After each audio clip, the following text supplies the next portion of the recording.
우리가 함께 봉독할 말씀은 요한복음 4장 27절부터 42절 말씀입니다. 요한복음 4장 27절부터 42절 말씀입니다. 전과 같이 한 절씩 봉독하도록 하겠습니다. 이때 제자들이 돌아와서 예수께서 여자와 말씀하시는 것을 이상히 여겼으나 무엇을 구하시나이까? 어찌하여 저와 말씀하시나이까? 묻는 이가 없더라. 여자가 물동이를 버려두고 동네에 들어가서 사람들에게 이르되 나의 행한 일을 내게 말한 사람을 와 보라. 이는 그리스도가 아니냐 하니 저희가 동네에서 나와 예수께로 오더라. 그 사이에 제자들이 청하여 가로되 랍비여 잡수소서. 가라사대 내게는 너희가 알지 못하는 먹을 양식이 있느니라. 제자들이 서로 말하되 누가 잡수실 것을 갖다 드렸는가 한데 예수께서 이르시되 나의 양식은 나를 보내신 이의 뜻을 행하며 그의 일을 온전히 이루는 이것이니라. 너희가 넉 달이 지나야 추수할 때가 이르겠다 하지 아니하느냐? 내가 너희에게 이르노니 눈을 들어 밭을 보라. 희어져 추수하게 되었도다. 거두는 자가 이미 삭도 받고 영생에 이르는 열매를 모으나니 이는 뿌리는 자와 거두는 자가 함께 즐거워하게 함이니라. 그런즉 한 사람이 심고 다른 사람이 거둔다 하는 말이 옳도다. 내가 너희로 노력지 아니한 것을 거두러 보내었노니 다른 사람들은 노력하였고 너희는 그들의 노력한 것에 참여하였느니라. 여자의 말이 그가 나의 행한 모든 것을 내게 말하였다 증거하므로 그 동네 중에 많은 사마리아인이 예수를 믿는지라. 사마리아인들이 예수께 와서 자기들과 함께 유하기를 청하니 거기서 이틀을 유하심에 예수의 말씀을 인하여 믿는 자가 더욱 많아 그 여자에게 말하되 이제 우리가 믿는 것은 내 말을 인함이 아니니 이는 우리가 친히 듣고 그가 참으로 세상의 구주이신 줄을 알미니라 하였더라. 아멘.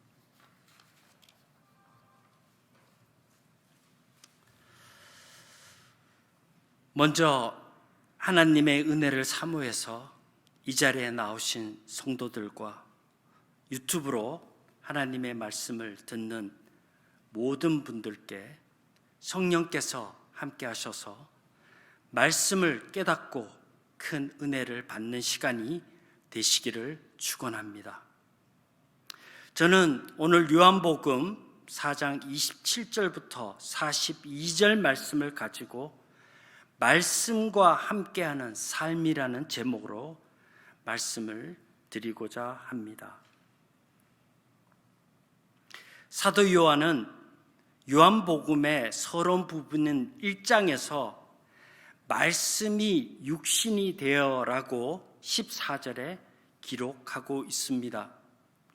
여기서 말씀은 1절에 나온 말씀처럼 이 말씀은 곧 하나님이시라는 말씀과 연결하여 보면 창조주이신 하나님 자신을 나타내고 있다고 할 수 있습니다.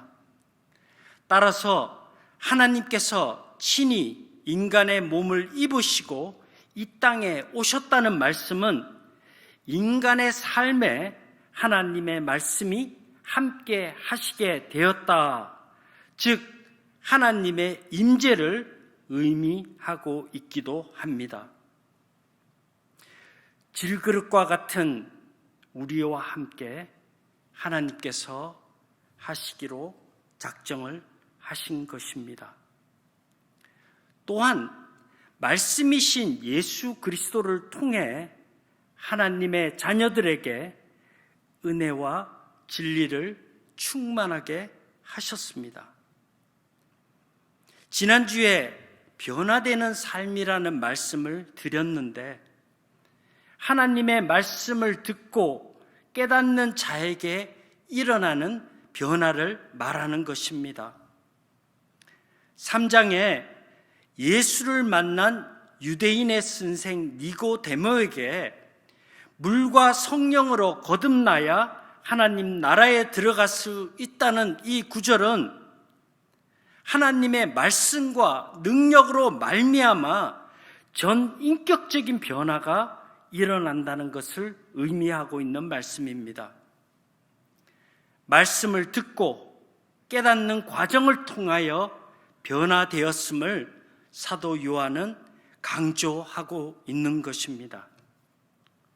그리고 오늘 본문 4장에는 예수님을 만난 사마리아 여인을 우물가에서 주님께서 말씀하셔서 그 말씀을 듣고 변화되어서 증인의 삶을 감당하는 그런 모습으로 내용은 기록되고 있습니다. 이런 요한복음에 반복되는 변화의 삶에 대한 내용은 하나님의 말씀이 함께 해야 가능하다는 것을 잘 교훈하고 있다고 생각됩니다. 오늘 우리가 함께 봉독한 요한복음 4장 27절부터 42절 말씀은 크게 세 부분으로 나누어 생각할 수 있습니다. 먼저 27절부터 29절 말씀은 예수님의 말씀을 듣고 동네로 내려가 말씀을 증거하는 사마리아 여인을 잘 그리고 있고, 또한 30절부터 38절 말씀에는 예수님과 제자들과의 대화, 그리고 39절부터 42절 말씀에는 예수님과 사마리아 사람들의 만남에 대한 이야기로 구분하여 설명하고 있습니다. 그 내용을 좀 더 구체적으로 살펴보자면, 첫째, 27절부터 29절에 나오는 말씀 가운데서 27절은 요한이 제자들에게 사마리아인과 대화하시는 예수님의 모습이 나타나는데 두 가지의 질문을 가졌다고 기록하고 있습니다. 무엇을 구하시는지, What do you want? 그리고 왜 여인과 말씀을 나누셨는지, Why are you talking with her? 하는 질문을 가지고 있었다고 표현하고 있습니다. 예수님 당시 이방 여인들과 말하는 것은 철저히 금지된 유대교 전통이었지만, 예수님 사역에 대해서 믿고 있었던 제자들은 이상히 여겼다는 사실은 분명했지만 실질적으로 질문은 하지 않았습니다. 그리고 사마리아 여인은 즉시 마을로 내려가서 동네 사람들에게 그에게 있었던 일들을 전하는 장면이 나옵니다. 주님의 말씀을 들은 여인은 물동이를 버려두고 갈 만큼 주님의 말씀에 뜨거워지고 크게 흥분되고 있었다고 생각할 수 있습니다. 그리고 말씀을 전하지 않으면 안 될 만큼 말씀에 감동도 있었고 충만해 있었다고 짐작할 수 있습니다. 우리는 하나님의 말씀을 읽거나 들을 때 이런 변화의 감동이 있는지 생각해 보아야 할 것입니다. 여인은 자기가 경험한 예수 그리스도를 초자연적인 지식을 가진 분으로 알고 믿었습니다. 그리고 증거하였습니다. 그러나 오늘 이 여인의 말이 나오는 구절에서 이는 그리스도가 아니냐라는 부정 의문문을 사용하고 있는 구절을 볼 때에 확신에 찬 믿음이라기보다는 반신반의하는 믿음을 가지고 있었음을 짐작할 수 있습니다. 그럼에도 그리스도라는 명칭을 사용하고 있는 것을 보면 믿음이 있었다는 것은 분명해 보입니다. 이 그리스도라는 단어는 4장 42절에서도 나오고 있는데 거기에서는 세상의 구주라는 단어로 표현되고 있습니다. 세상의 구주라는 뜻은 헬라어로 소테르, 즉 심판에서 건져주시는 자를 의미합니다. 이 뜻은 병자를 고쳐주시는 분, 위험과 사망으로부터 보호하시고 건져주시는 분으로 해석하고 있습니다. 성도 여러분, 말씀을 듣고 읽는데 마음에 확신이 오지 않습니까? 삶 속에 경험한 사실이 하나님의 말씀인지 내 생각인지 구별되지 않습니까? 오늘 본문 말씀을 보면 믿고 행하는 것이 그리스도인의 신앙이라는 사실을 본문은 교훈하고 있습니다. 오늘도 하나님의 말씀을 굳게 붙잡고 믿음 위에 승리하시는 하루가 되시기를 바랍니다. 둘째로 31절부터 38절 말씀에 예수님과 제자들과의 대화에서 두 가지 내용을 생각해 볼 수 있습니다. 먼저 육적 양식과 영적 양식에 대한 내용입니다. 이 내용은 제자들과 예수님의 관점 차이를 잘 나타내고 있습니다. 제자들은 예수님께서 시장하시다고 생각해서 구해온 음식을 권하고 있지만 주님은 영적 양식에 대해서 말씀하고 계십니다. 예수님은 영적 양식에 대해서 나를 보내신 이의 뜻을 행하며 그 일을 온전히 이루는 것이다 라고 34절에서 말씀하고 계십니다. 이 말씀은 하나님을 향한 예수님의 소명을 말씀하고 계십니다. 즉 우리의 생명의 근거와 삶의 능력의 원천이 하나님의 말씀으로부터 온다고 설명하고 계시는 것입니다. 이 말씀을 우리는 잘 알 수 있는 구절이 있습니다.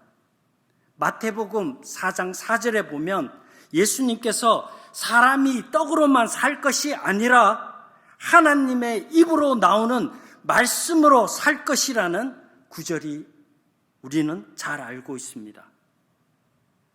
또한 구약 신명기 6장 13절에서도 이와 똑같은 말씀이 기록되고 있습니다.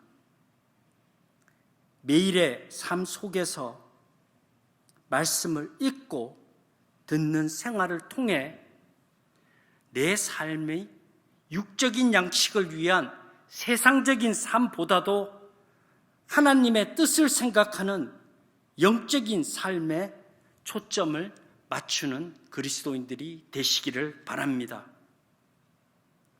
또한 영적 추수에 대한 말씀이 나오는데 35절 말씀을 통해서 보면 넉 달이 지난 시점에 추수를 하는 보리 농사를 말씀하고 계시는 것 같습니다. 맥추절이 가까운 시기, 즉 5월에서 6월 사이에 들에 하얗게 익은 보리를 보시고 영적 추수에 대해서 예수님은 말씀하고 계신 것입니다.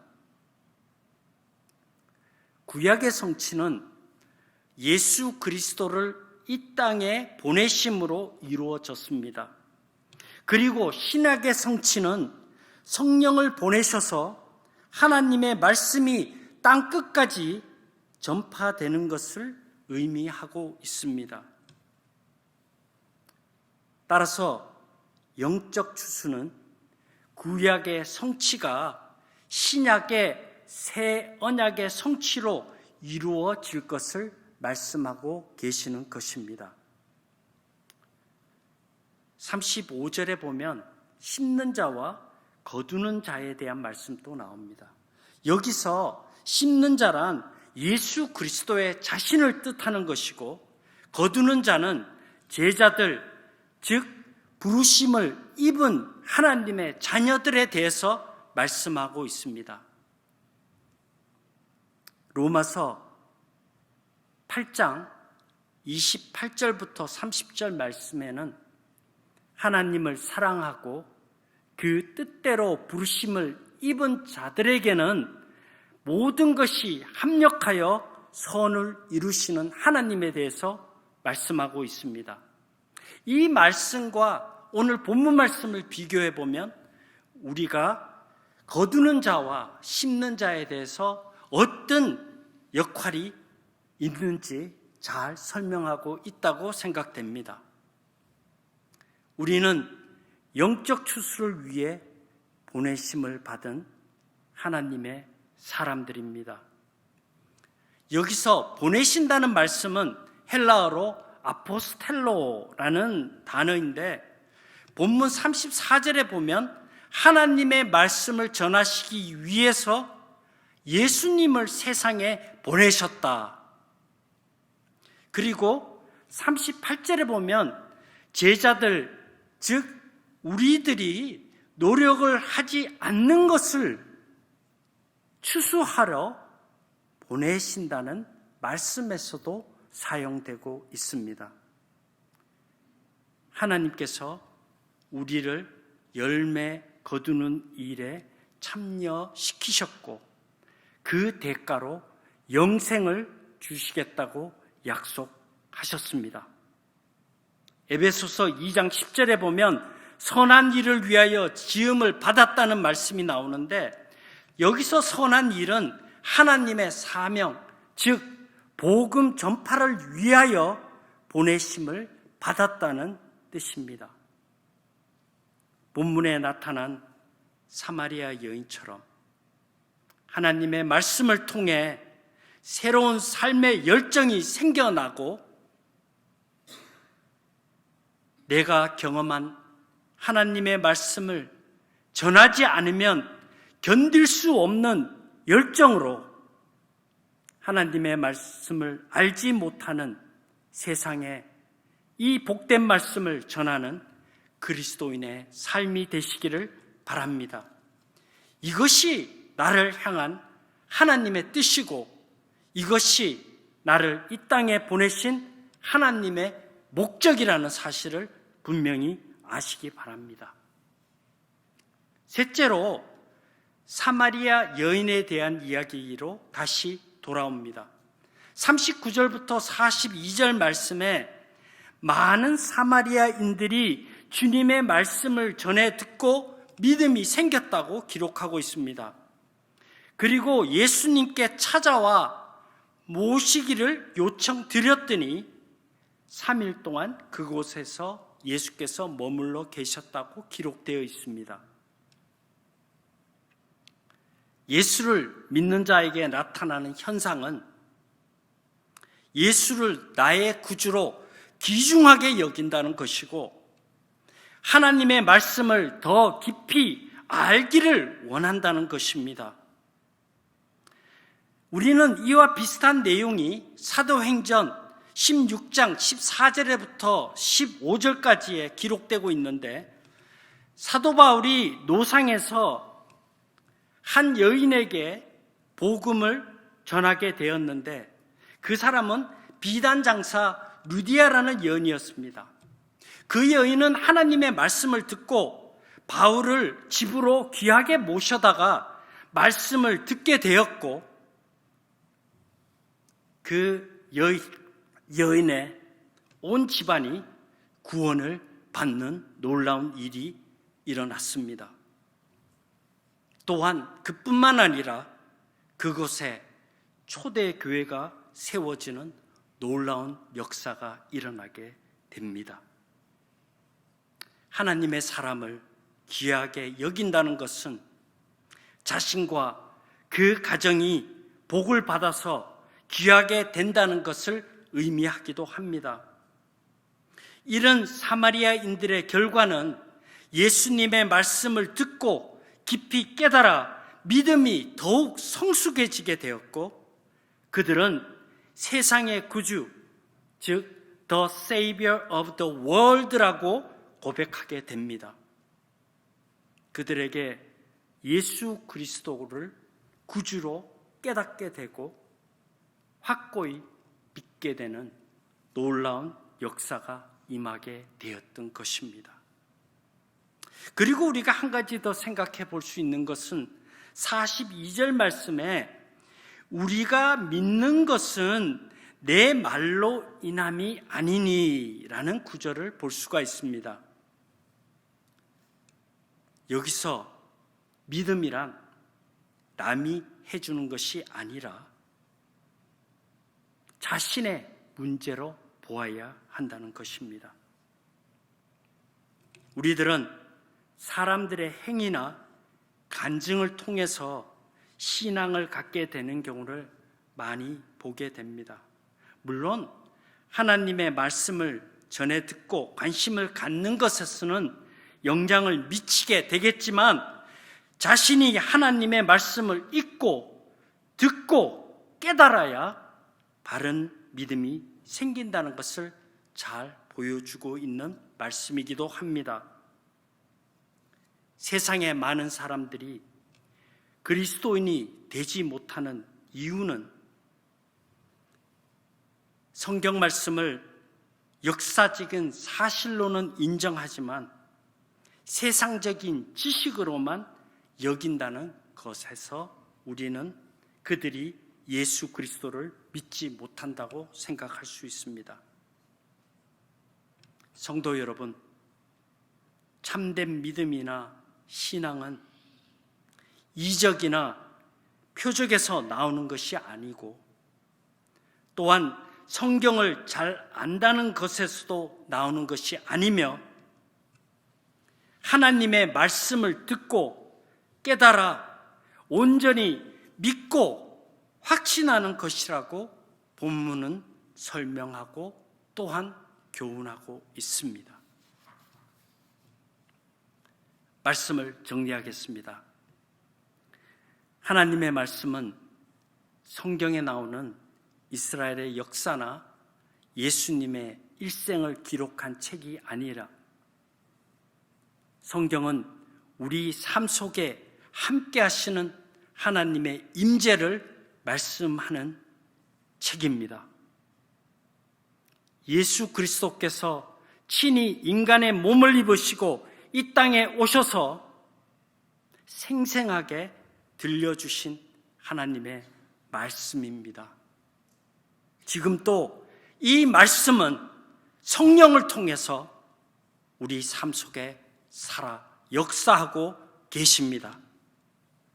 사랑하는 성도 여러분, 삶의 의미를 상실했거나 희망이 없는 삶을 살고 계시는 분이 있다면 하나님의 말씀에 여러분의 귀를 기울여 보시기를 바랍니다. 여러분의 삶에 기쁨과 소망이 생기게 될 것입니다. 비록 현실이 힘들고 고통스러워 보여도 가끔은 이런 위기 상황이 이해가 되지 않아 보여도, 그리고 하나님만 바라보고 있다는 것이 이성적으로 맞지 않고 이해가 잘 되지 않아 보여도 하나님께서 여러 가지 방법으로 여러분에게 말씀하고 계신다면 아멘으로 순종하고 따르는 그리스도인이 되시기를 바랍니다.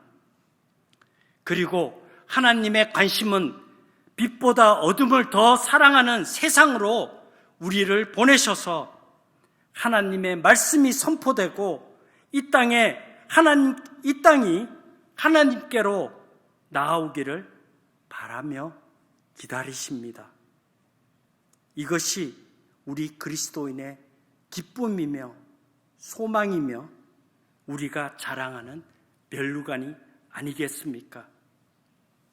오늘 하루도 이러한 사명을 가지고 말씀과 함께하는 삶을 살아가는 우리 모두가 되시기를 주님의 이름으로 축원합니다. 함께 기도하겠습니다. 독생자 예수를 이 땅에 보내셔서 우리에게 친히 하나님의 말씀 가운데 거하는 삶을 살게 하신 우리 하나님 아버지, 감사를 드립니다. 내가 하나님의 사랑을 받을 자격이 있어서가 아니라 순전히 하나님의 은혜임을 깨닫게 하여 주옵소서. 이 하루도 성령께서 함께 하셔서 우리들이 십자가의 능력을 힘입어 살아가게 하여 주옵소서. 우리의 삶이 하나님의 뜻에 합하는 하나님의 일을 행하게 하시며 우리에게 부여된 하나님의 말씀을 세상에 전하는 사명을 잘 감당하게 하옵소서. 이 땅에 오셔서 우리에게 하나님의 사랑을 친히 나타내신 우리 주 예수 그리스도의 이름으로 간절히 기도드리옵나이다. 아멘.